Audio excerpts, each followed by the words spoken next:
Chapter 21. Thursday morning, even though she was an hour late. Riva rode up to the 6th floor, hung her coat in her father's closet, then strode quickly to the bank of security monitors to talk to Hank. She tapped him on the shoulder hard, and he whirled away from the screens. Riva. Hi. He looked at her suspiciously. The last time she had passed, she had cut him dead. Hank, it's time to stop the stupid games, she said, her voice low and hard. She had practiced her speech all the way to the store. She knew exactly what she wanted to say. Riva, I can't talk right now, he told her, glancing back at the screens. The store is open. I'm supposed to monitor these screens. She grabbed his arm and tugged, pulling him off the high stool. Hey, let go, he protested unconvincingly. What's your problem anyway, Riva? This will only take a few seconds, she said. But my job. You won't lose your job, I promise, she said, her face still cold and expressionless. She pulled him into her father's office, which was empty, and closed the door. Riva, listen. He stared into her eyes, trying to figure out what she wanted. No more games, Riva repeated, brushing back her hair. Stop playing innocent, Hank. I'm not buying it. Innocent. He shifted his weight uncomfortably, shoving his hands into the pockets of his blue uniform trousers. Look, I guess I was pretty cruel to you, she continued with her speech. I mean, I said some things I shouldn't have. And that night with the guard dog? Well, I apologize. He continued to study her face, his expression unchanging.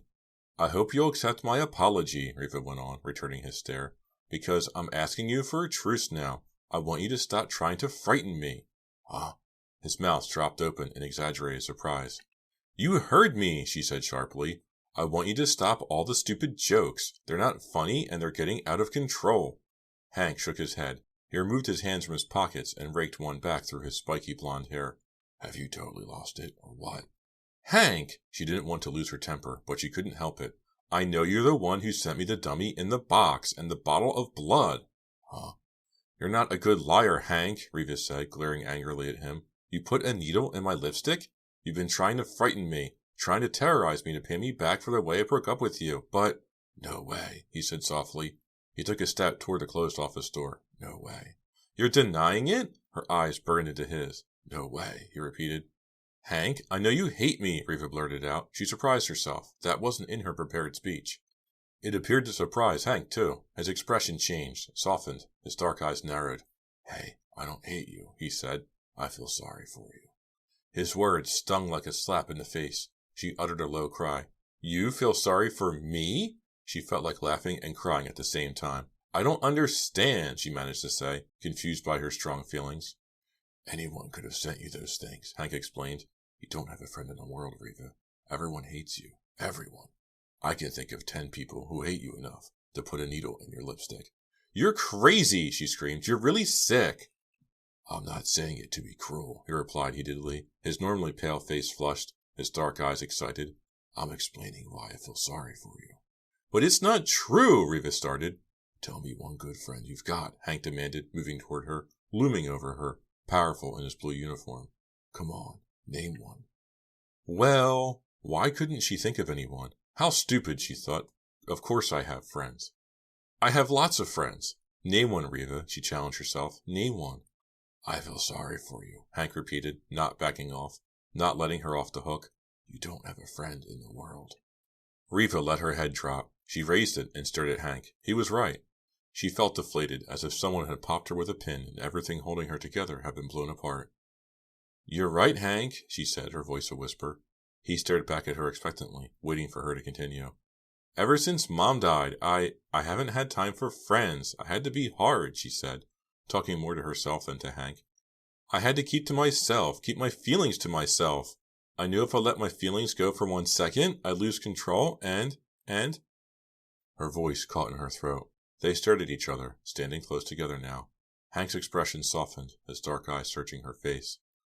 I didn't even cry at Mom's funeral, Riva said. Even then, I knew I had to hold myself in, had to harden myself. Otherwise... Before Riva even knew it, she was in Hank's arms. He felt so warm, so strong, so protective. But even now, pressing her face against his, feeling his arms wrapped tighter around her, she couldn't cry, didn't want to cry. And even now, allowing herself to be comforted, allowing Hank to hold her, allowing herself to let go just a bit, to loosen the reins that had held her in so tightly, even now Riva felt the fear. Even now she wondered if Hank wasn't the one trying to frighten her. Even now, she wondered, what's next? Pam slammed down the phone. No answer at Reva's house, and the line was still busy at Foxy's. Who could he be talking to all this time? She glanced at her watch. It was 8:35, Thursday night. She still wanted to talk to Riva, to find out what was being said in the store, if there were any theories as to who the culprits were who robbed the store and killed the guard. But Riva obviously wasn't home. And Foxy, what was Foxy doing on the phone all this time? Talking to some secret girlfriend? The thought tickled her. She couldn't imagine Foxy sneaking around with another girl. But, she realized, anything was possible. She couldn't imagine herself burglarizing a department store, and yet she had. I'm going to see what Foxy is doing, she decided. She pushed open the storm door and peered out across her small square of a front yard. It was warm out, almost spring-like. The ice and snow had all melted. The air smelled fresh and piney. Pam decided to walk to Foxy's. It was only 5 blocks. She hadn't had any exercise all day, having hung around the house, unable to do anything or concentrate on anything but how sorry she felt for herself. Foxy's being so understanding about this, she thought, crossing the street and walking with quick strides along the sidewalk, past familiar silent houses. He seemed to realize right away that I didn't need him to scold me, or disapprove of me, or tell me what an idiot I was. He's been so supportive, like a real friend, and he's so cuddly and cute. A lot of girls wouldn't appreciate Foxy, she thought, but I knew right away that he was special. 2 blocks later, she was smiling to herself, thinking about Foxy, when a hand grabbed her from behind. Before she could scream, the gloved hand slid down over her mouth, holding her too tight to scream. She tried to pull away, but, overwhelmed by panic, her muscles locked. All of her strength seemed to die. She felt hot breath against her cheek. Another arm was now locked tightly around her waist. She was being dragged off the sidewalk into a dark yard, behind a tall hedge where no one could see her. No one could help. Chapter 22. I can't breathe, Pam thought. I'm too terrified to breathe. Who is it? What is he going to do? The tall hedge seemed to surround her, bend in on her, suffocate her. Don't panic, don't panic, don't panic. Got to think. Got to find a way to get free. Her eyes darted to the house above the sloping lawn. Please, somebody be there. Somebody help me. But the house was dark. The curtains were pulled. The gloved hand loosened a little over her mouth. Don't scream. Don't try to turn around. The raspy voice was right in her ear. Again she felt his breath, hot and wet against her cheek. He shoved her then into the prickly hemlock hedge, still holding on to her. I'm warning you. Don't turn around. Don't yell for help. I'm too scared to yell, Pam thought. I'm too scared to make a sound. She was breathing hard now, breathing noisily through her nose. The gloved hand slipped away from her mouth, and she gasped, sucking in big mouthfuls of air. Don't turn around, and you won't get hurt, the voice whispered just behind her. What are you going to do to me? Pam managed to cry. There was a long silence. Somewhere down the block, a car door slammed. A dog barked. What are you going to do to me? Pam repeated, her voice so filled with terror she didn't recognize it. On the other side of the thick hedge, a car rolled slowly past.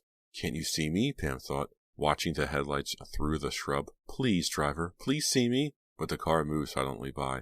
The lights disappeared. The grip tightened around her waist. I saw what you did, the voice whispered. I was there Friday night. But I don't have any money, Pam whispered back. Don't turn around, he rasped. I'm warning you. They were both breathing hard now. Pam became cold all over, numb, frozen with terror. Please, she said. This is just a warning, he said, not loosening his grip. I can get to you, easy. I can hurt you. I can hurt you right now. What do you want me to do? Pam whispered, staring at the dark ground. I want $10,000. That's all. And I want it tomorrow night. But I'm trying to tell you, Pam whispered, choking out the words. We don't have the money. We didn't take any money. Ow! She screamed as both of his hands dug into her waist and he pushed her face into the hedge. Don't lie to me. I was there. I saw you. I'm not lying, Pam insisted. I want $10,000 tomorrow night, or I'm going to the police. Do you hear me? Instead of replying, Pam took a deep breath. Then, with a burst of strength, she ducked low and twisted out of his grasp. With a cry, she lurched away from the hedge and stumbled down the drive to the street, and spun around, and saw who it was. Pam recognized him immediately. You! She cried. I don't believe it! His eyes flashed with fear for just a moment, then anger drove out all other expression. As she gaped at him in shock, he caught up with her, grabbed her by the shoulders, and tossed her hard to the asphalt driveway. He stood over her, then dropped down, pinning her to the drive. "Too bad you turned around," he whispered. Chapter 23. Everything went white. Pam shut her eyes. When she reopened them, the light was still there. As she stared into it, it seemed to divide in two. It took her a few seconds to realize she was looking at car headlights moving slowly toward her. Where was her attacker? He was already running away. She spotted him darting along the hedges, keeping low until he reached the corner. Then he turned and disappeared in the heavy darkness. Pam got to her knees, and the earth seemed to tilt and spin. Still on the ground, she raised a hand and waved to the car. It stopped. The door on the driver's side opened. "Here, please," she managed to cry. Stand up, she told herself, but the ground was too slanted. She wasn't sure she could get all the way up. She heard footsteps, heavy, hurried footsteps. Then two hands had her by the shoulders. "Pam?" She raised her head, trying to focus. "Foxy!" Confused and concerned, he held on to her. "Pam? What's going on? Who was that?" She shook her head.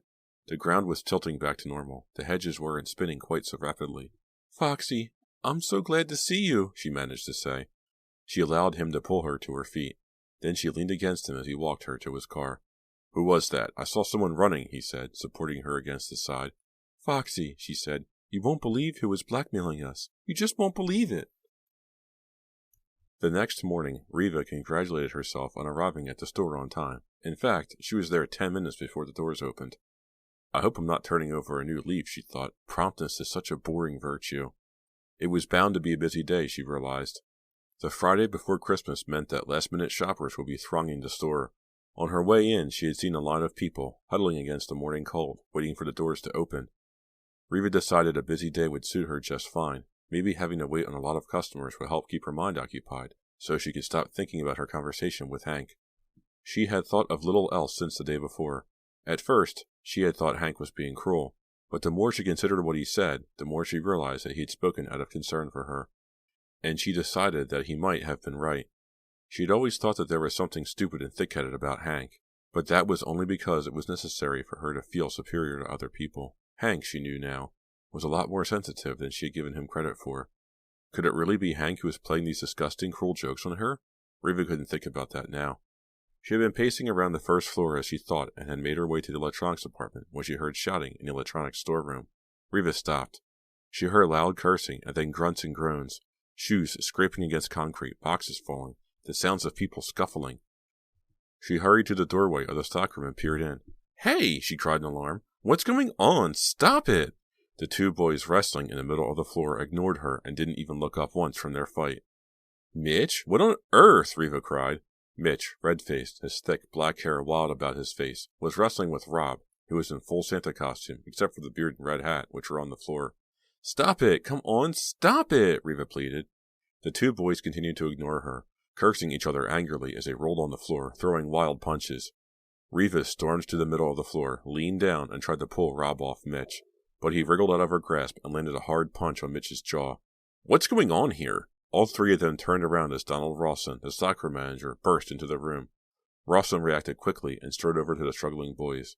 He quickly pulled Rob away. Mitch climbed slowly to his feet, rubbing his already swollen cheek. "Rob's crazy," he told Rawson. "He started it, for no reason." Rob glared silently at Mitch, gulping air, his face nearly as red as his costume. "I don't want to hear about it," Rawson said angrily. "Just get to work." He turned to Rob. "Pick up your stuff and get your costume together. The doors are opening in less than 5 minutes. But, hey," Mitch started. Rawson raised a hand to cut him off. "I said I don't want to hear about it. Settle it after work, okay? Go out to the parking lot and beat each other senseless, but at least wait until Rob is out of costume, okay? That's all we need is for kids to see the Dalby Santa Claus in a fist fight with a stock clerk." The two boys looked as if they wanted to continue their fight, but Rawson stood between them, waiting with his arms crossed. Finally, Rob bent down and picked up his costume pieces before lumbering out of the storeroom. "I don't believe you guys," Rawson muttered to Mitch. Then he, too, hurried out. Mitch avoided Riva's stare. He was still rubbing his swollen cheek. "What was that all about?" Riva asked, shaking her head, bewildered. Mitch shrugged. "What do you care?" he muttered. Then he headed over to the crates in the receiving area and started to unstack them.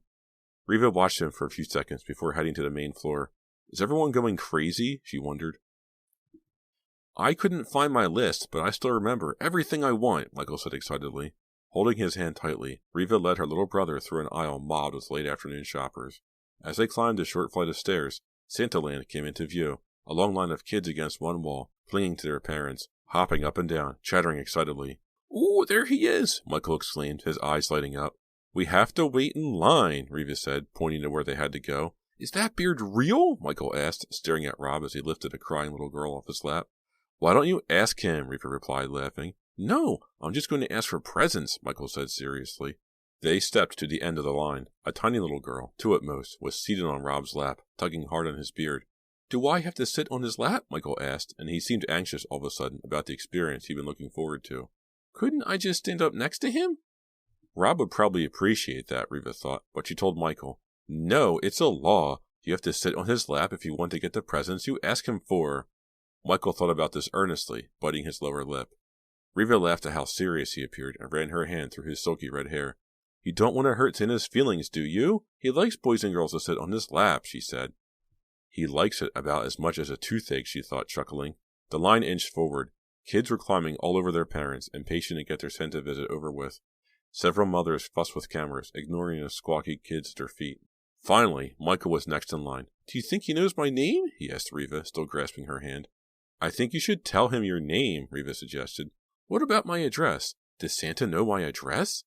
Before Reva could answer, one of Santa's elves, a young woman in a truly ridiculous costume with bells on her cap and on her soft pointy shoes, came over to usher Michael up to Santa's throne.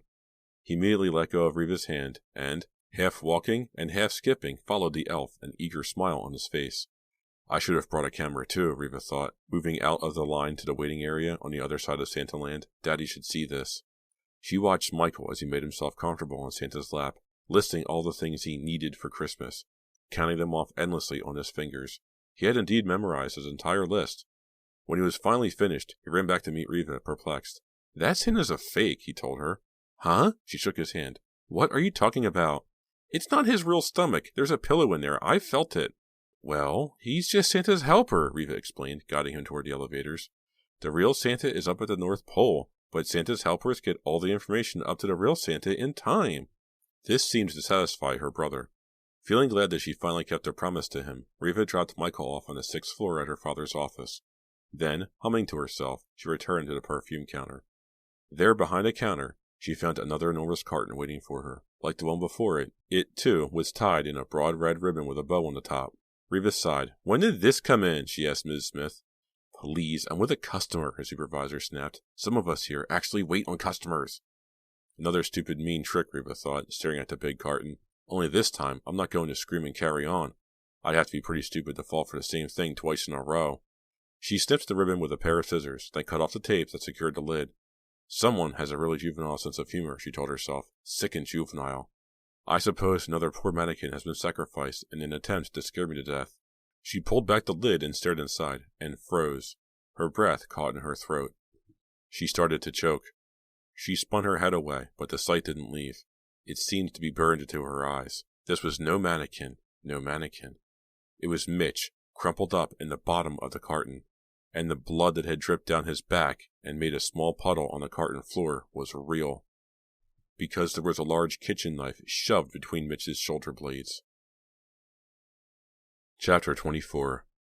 Every time Reva closed her eyes, she saw Mitch, saw his knees pressed against the side of the carton, rising up over his bowed head, saw his shoulders sloped forward in the carton, arms hanging limply at his sides, saw the back of his neck, so pale, his shiny black hair, usually so carefully brushed, matted against his head, saw the dark stain on the back of his shirt, the puddle of coagulated blood on the carton bottom soaking through his jeans, saw the knife handle, the tiny gleam of blade protruding from it, placed so perfectly, so symmetrically in the middle of his shoulder blades. Every time Reva closed her eyes, she saw all of this, and when her eyes were open, she couldn't see clearly, couldn't think clearly, couldn't think of anything else. When the police questioned her, 2 soft-spoken police officers, one not much older than Reva, she couldn't think, could barely speak. Why would anyone murder Mitch? Why would someone murder Mitch and gift-wrap him for her? Reva had no answers.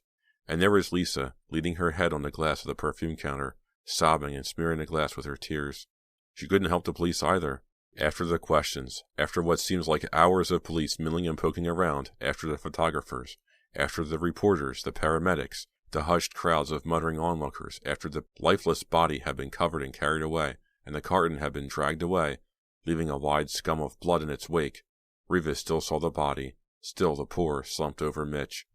She remembered kissing him in the stockroom. She remembered Lisa breaking in on them. She remembered laughing at Mitch after Lisa broke up with him. And she saw Lisa, her face red and puffy from crying so long, cast an accusing glance at Riva. Accusing. Deserved. I owe Mitch an apology, Riva thought, but it's too late. Too late to tell him I'm sorry. And for the first time in years, Riva felt like crying. Felt like it, but still managed to hold the tears in. Go home, her father said gently, his warm hands on her trembling shoulders. Shall I have someone drive you home? No, it's okay, I'll be okay, she said, reaching up to squeeze his hand. I'll never be okay, she thought.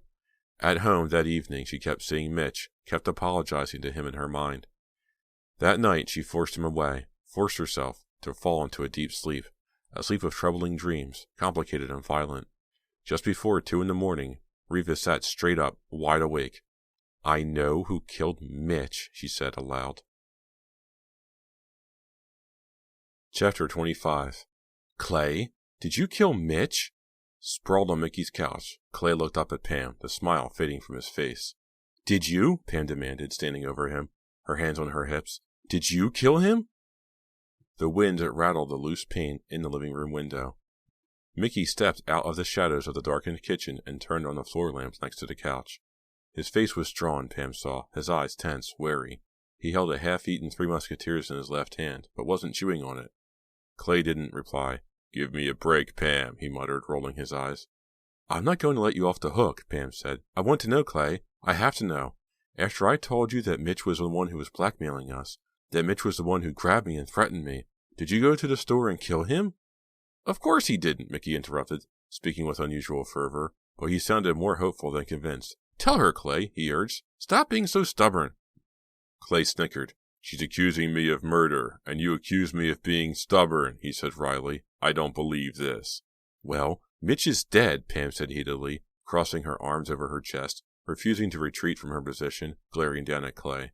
And he was murdered. So? Clay asked, his gray eyes flashing angrily. You think I did it? Yeah, Mickey agreed. What makes you think it was Clay who did it? Because he said he'd do it, she told Mickey impatiently. Clay said when he found out who was threatening us, he'd kill him. She turned back to Clay, who now had a smile on his face. What if I did kill him? He asked. Did you? Pam insisted. He shrugged, his smile insolent, defiant. Pam glanced over at Mickey, who was still standing at the lamp.